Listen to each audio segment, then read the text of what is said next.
Bajaj finance के नाम पर हो रही गुंडागर्दी को लेकर ये मामला सारस चौराहे का है, जहां हमारी मौजूदगी है। और यहीं पे आज एक व्यक्ति, एक आदमी को 4-6 लोग दबंग आते हैं और एक गाड़ी से उतरकर हॉकी, पत्थर, ईंट हाथ में लेकर के दौड़ाते हैं और दौड़ाकर जो है यहाँ इधर जाते हैं, इधर इस तरफ जाते हैं। और यहाँ पे सीसीटीवी कैमरे भी लगे हुए हैं। आप जब पुलिस इसकी जांच पड़ताल करेगी, सीसीटीवी कैमरे में भी साफ स्पष्ट हो जाएगा कि पूरा मामला क्या क्या। अगर सूत्रों की माने तो सूत्रों का कहना, और जिसके ये लड़ाई हो रही थी माने तो अगर बात करें तो ये पूरा मामला बजाज ईएमआई किस्त, मोबाइल फोन की किस्त को ना देने को लेकर के बजाज फाइनेंस के नाम पर आए 4-6 दबंग, जिसमें गाड़ी में हाकी, पत्थर ये लेकर के दौड़ाकर ईएमआई वसूलते हुए नजर आए। और ये मामला एक ही दिन का नहीं है, ये कई ऐसे मामले शहर में निकल कर जो बजाज फाइनेंस के नाम पर अब लोग दबंगई करते नजर आ रहे हैं। नेशनल हेराल्ड मामले में भारतीय जनता पार्टी युवा मोर्चा के कार्यकर्ताओं ने राहुल गांधी और सोनिया गांधी का पुतला कानपुर में फूंकने का काम किया है। वहीं नवनियुक्त जिला अध्यक्ष ने बताया है कि जिस तरीके से यह सरकार लगातार इस तरीके के कार्य करती आई है, वहीं जो मौजूदा सरकार है भारतीय जनता पार्टी लगातार जो है अच्छे कार्य कर रही है। वहीं कहीं ना कहीं जो भी जिस तरीके से कांग्रेस की सरकार में लोगों को बचाने का कार्य किया गया है, लेकिन ये सरकार में किसी को भी बख्शा नहीं जाएगा। जो भी गलत कार्य करेगा उसके खिलाफ सख्त कार्रवाई की जाएगी। वो स्वयं खुद ही राहुल गांधी या उनका परिवार या बहनोई कोई ही क्यों ना हो या कोई भी व्यक्ति होगा, उसके खिलाफ में कार्रवाई करने से सरकार चूकने वाली नहीं है। आने वाले समय में भी सरकार लगातार कार्रवाई करती रहेगी। और जिस तरीके से राहुल गांधी और सोनिया गांधी का पूरे प्रदेश में पुतला फूंका गया है, वहीं कानपुर के भारतीय जनता पार्टी के युवा मोर्चा के जिला अध्यक्ष शिवांग मिश्रा की अगुवाई में कानपुर में भी पुतला फूंकने का काम किया गया है। भगवान रामलला के भव्य मंदिर में विराजमान हो जाने के बाद आने वाले राम भक्तों को नई नई सुविधाएं देने के लिए प्रशासनिक अमला हो या नगर निगम प्रशासन हो, लगातार ये प्रयासरत है कि जो भी राम भक्त अयोध्या पहुंच रहे हैं उन्हें किसी प्रकार की कोई असुविधा न हो। जिसके क्रम में अप्रैल माह में तपती धूप हो रही है, जिसको लेकर अब नगर निगम ने हर जगह जल प्याऊ की व्यवस्था की है। साथ ही साथ अगर बात की जाए तो चिलचिलाती गर्मी हो रही है और तपिश बढ़ रही है, जिसको लेकर बड़े से कंटेनर में सरयू जल भरकर लगातार राम भक्तों पर छिड़काव कराया जा रहा है, जिससे जो तपिश है उनको कोई दिक्कत ना होने पाए। जिसको लेकर नगर निगम प्रशासन ने यह सुविधा मुहैया कराई है कि जो भी राम भक्त अयोध्या पहुंच रहे हैं उनको गर्मी से कैसे निजात मिले, इसको लेकर बड़े से कंटेनर में सरयू जल भरकर बाकायदा छिड़काव कराया जा रहा है, जिससे तपती धूप में उनको शीतलता प्रदान हो और सरयू जल पड़े तो पवित्रता भी साथ ही साथ उनको मिल सके। आज हम पहुंचे हैं सिद्धार्थनगर जिले के बिस्कोहर नगर पंचायत का जुड़ा हुआ एक टोला पश्चिम मोहल्ला है, जहां काफ़ी दिनों से सेक्स रैकेट चल रहा है, जिसको लेकर के यहां से जुड़े राजा अंसारी के द्वारा लगातार प्रशासन से अपील किया जा रहा है कि सेक्स रैकेट को बंद किया जाए।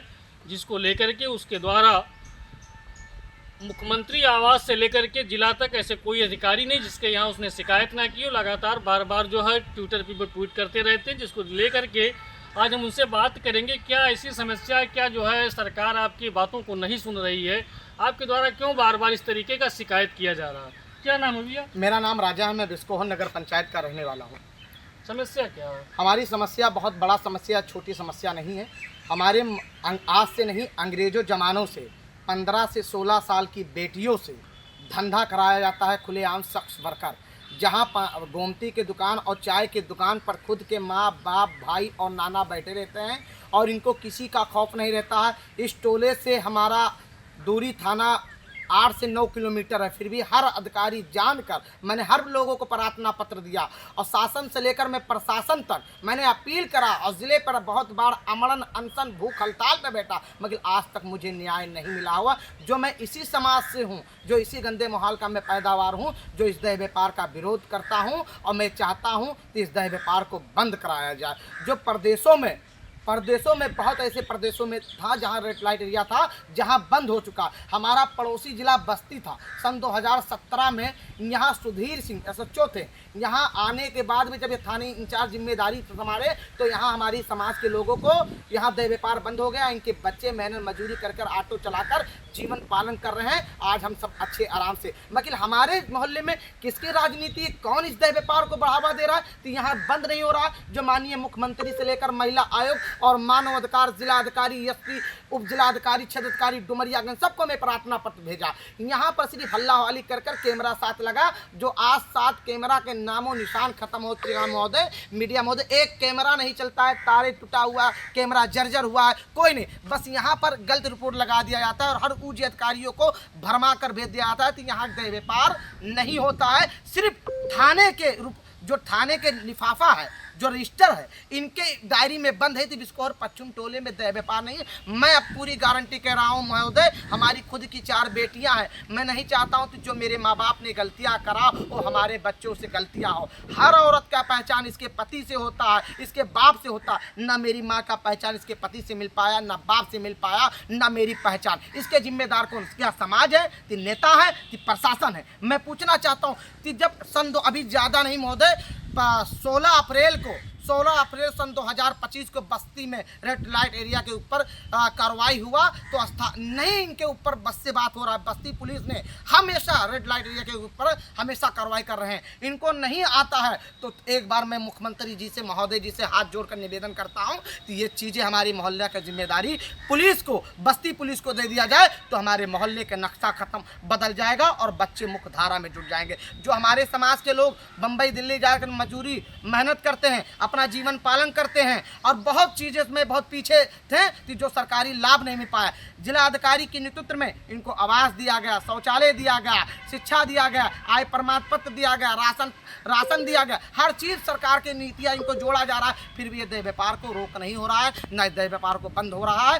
क्या वजह है? स्थानीय थाना इस पर कार्रवाई नहीं करना चाहते। उल्टा मुझे अपराधी बनाया जा रहा है, उल्टा मुझे जेल भेजा जा रहा है, उल्टा मुझे परेशान करा जा रहा है। मीडिया महोदय, काश इस देह व्यापार का मैं विरोध ना करता तो मेरे ऊपर मुकदमा नहीं लिखा जाता, निर्दोष। मेरा कसूर यह है कि देह व्यापार का मैं विरोध करता हूं और स्थानीय थाना, स्थानीय चौकी के संरक्षण में कह देता हूं। इसी के नाते मैं बुरा हो जाता हूं, भला बुरा हो जाता हूं। भैया महोदय, जो भारत सरकार और प्रदेश सरकार का एक नारा है, बेटी बचाओ और बेटी पढ़ाओ, और मेरा एक नारा है, बेटी बचाओ और बेटी पढ़ाओ और बेटी का सम्मान दिलाओ। कहाँ गई भारत सरकार का नारा? हम भी चाहते हैं अपने समाजों के एक मुख्य धारा में जोड़ने के लिए। हम भी चाहते हैं हमारे समाज के बच्चे पढ़ लिख कर शिक्षा कोई अधिकारी बने, मगर कोई वजह नहीं महोदय। किसकी नेता कहीं ना कहीं ओढ़ की राजनीति, कहीं ना कहीं पैसे की कमाई, जो व्यापार को बढ़ावा दिया जा रहा है महोदय। अभी कल जो है आपके द्वारा ट्वीट भी किया गया और ट्वीट को लेकर के क्या जवाब मिला?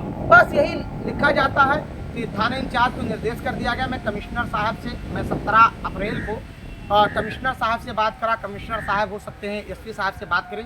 थाना इंचार्ज का फ़ोन आया कि आज 10 बजे सुबह आ जाना और थाने पर बैठ के बात होगा। तो मुझे डर लगता है ऐसे ना हो कि थाने पर जाए तो मुझे बैठा लिया जाए, मुझे जेल भेज दिया जाए। मेरा कसूर एक है महोदय कि देह व्यापार का मैं विरोध करता हूँ। इन्हीं के तरह हम भी लिप्त हो जाते तो मेरा कोई मुकदमा नहीं लिखा जाता।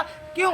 मेरा चप्पल घिस गया महोदय। मैं लखनऊ से लेकर जिला अधिकारी से लेकर हर एक प्रार्थना पत्र भेज रहा हूँ, 1000 रुपया खर्चा है और मैं 10 साल से विरोध कर रहा हूँ। इस पर कार्रवाई हो जाता तो आज हमारे बच्चे शिक्षा पाते, अधिकार पाते। आप किसी का बेटा का नाम पूछ लो, तुम्हारा बाप का नाम क्या है, तो ये बता नहीं पाता। किसको बाप का नाम बताए? किस समाज जिम्मेदार होगा? हर समाज अपने लिए लड़ रहा है, तो हम भी अपने समाजों के लिए जागरूक करने के लिए अभियान चलाए। बेटी बचाओ और बेटी पढ़ाओ और बेटी का सम्मान करो।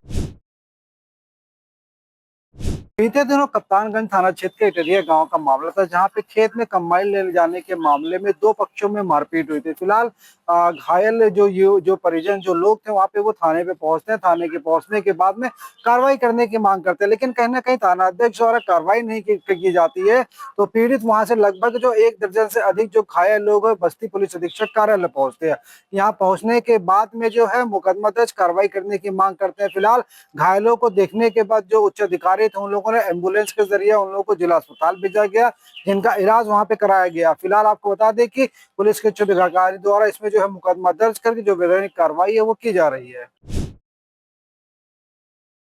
उत्तर प्रदेश के जल शक्ति मंत्री स्वतंत्र देव सिंह आज ताज नगरी आगरा पहुंचे, जहां उन्होंने बाबा साहब डॉक्टर भीमराव अंबेडकर की संगोष्ठी कार्यक्रम में भाग लिया।